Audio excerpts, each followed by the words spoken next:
जब भी स्पिरिचुअलिटी की बात होती है, तो यही सुनने को मिलता है कि आप शरीर नहीं हो, आप मन नहीं हो, आप विचार नहीं हो।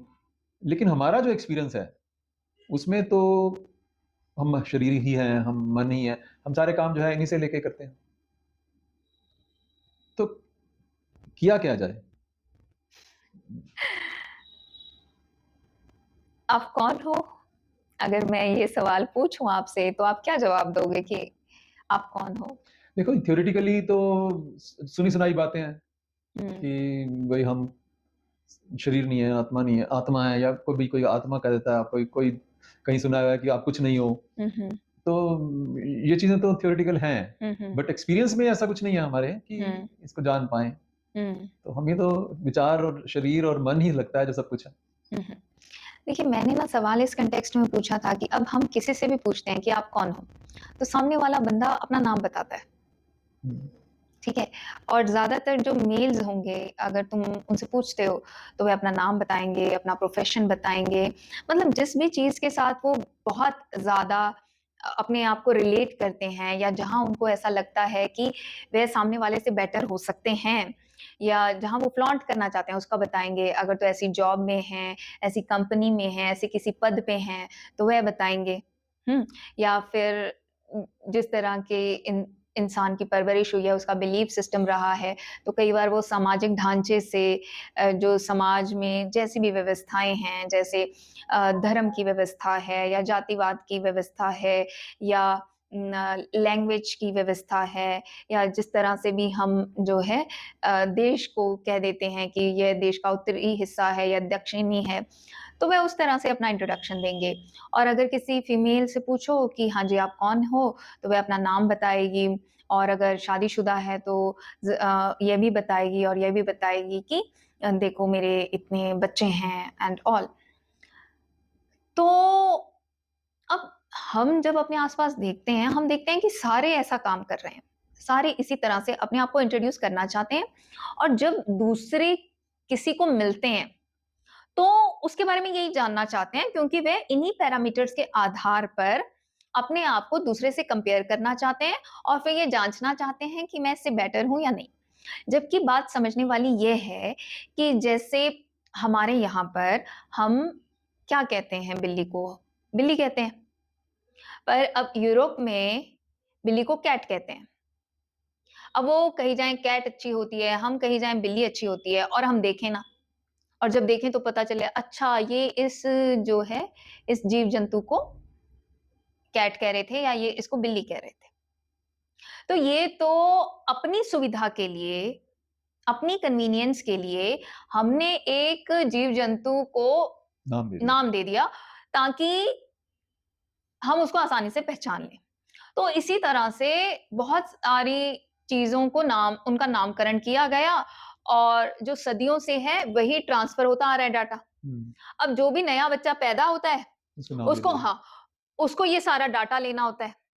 हाँ, और उसके दिमाग में भी ये डाल दिया जाता है कि अच्छा तुम कुछ ख़ास हो तभी तुम्हें ये नाम दिया, ठीक है?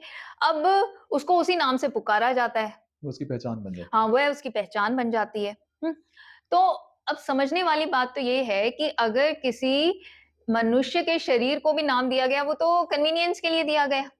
जीव-जंतुओं को भी नाम दिया गया, कन्वीनियंस के लिए दिया गया। चीज़ों को भी नाम दिया गया, वो कन्वीनियंस के लिए दिया गया। हुँ, पर वह उनका सच थोड़ी ना है। इसी तरह से जब कोई हमारा नाम लेता रहता है, तब हम ना एक तरह के भ्रम में चले जाते हैं कि शरीर को इम्पोर्टेंस दी जा रही है और हम बस आउटर अपीयरेंस में ही अटके रह जाते हैं। जबकि असलियत क्या है, सच्चाई क्या है, वह हम जानने की कोशिश ही नहीं करते। और क्या होता है कि फिर जब कोई हमारे सामने ऐसे बड़े-बड़े शब्द दे देता है, अंदर की सच्चाई को भी हम उसका भी तो हमने नामकरण किया हुआ है ना।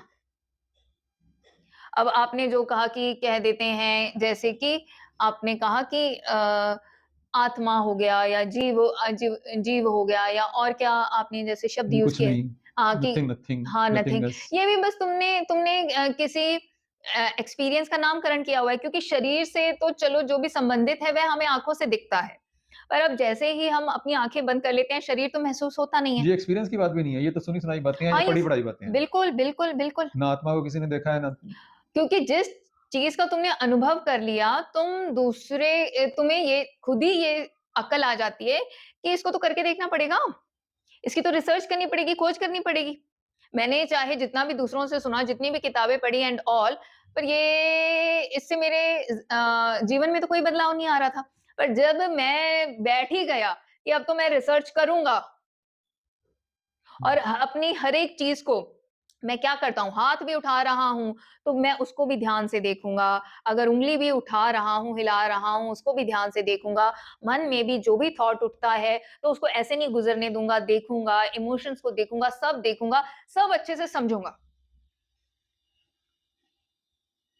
तो जब भी हम कोई नया काम शुरू करते हैं, देखिए शुरू-शुरू में किसी को ना आता होता है, ना समझ में आता है। तो हुँ। इसी तरह से जब हम अपने इस मनो शरीर यंत्र को देखना शुरू करते हैं, बॉडी माइंड मैकेनिज़्म को देखना शुरू करते हैं, ये हमें समझ में नहीं आता। हमें उकताहट होती है, पर अगर हम लगे रहते हैं तो थोड़ी देर बाद हमें समझ में आने लग जाता है, थोड़े दिनों बाद हमें समझ में आने लग जाता है। और इसको समझने के लिए जो गुण चाहिए होता है, जो हमें प्राकृतिक तौर पर मिला है, भरपूर मिला है, सजगता, वह बढ़ने लगती है, वह जागने लगती है। जागरूकता बढ़ने लगती है, उसको सजगता कह लीजिए, जागरूकता कह लीजिए, जागृति कह लीजिए।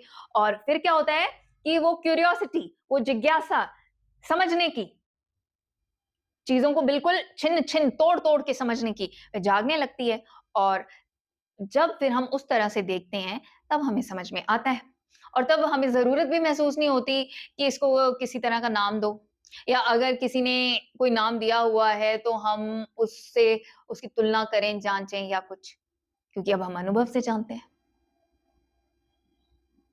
पर ये तो करना पड़ेगा। पर हाँ, ये है कि जो लोग इतने बड़े-बड़े शब्द यूज़ करके कई बार डरा देते हैं, तो हम तो हमेशा उनसे विनती करती हूँ कि जो भी तुम्हारे सामने है, उसकी पात्रता के हिसाब से उसको कुछ तो दो। जैसे एलकेजी का बच्चा स्कूल जाता है, तो उसे कुछ तो होमवर्क दो, ताकि वो उस पे कार्य करे। यूकेजी के बच्चे का अलग होमवर्क होता है, फर्स्ट के बच्चे का अलग होमवर्क होता है, तो उसे कुछ तो दो, ताकि उसमें जिज्ञासा जागे, वह करे। क्योंकि साइंस देखिए हमारा बेसिक नेचर है।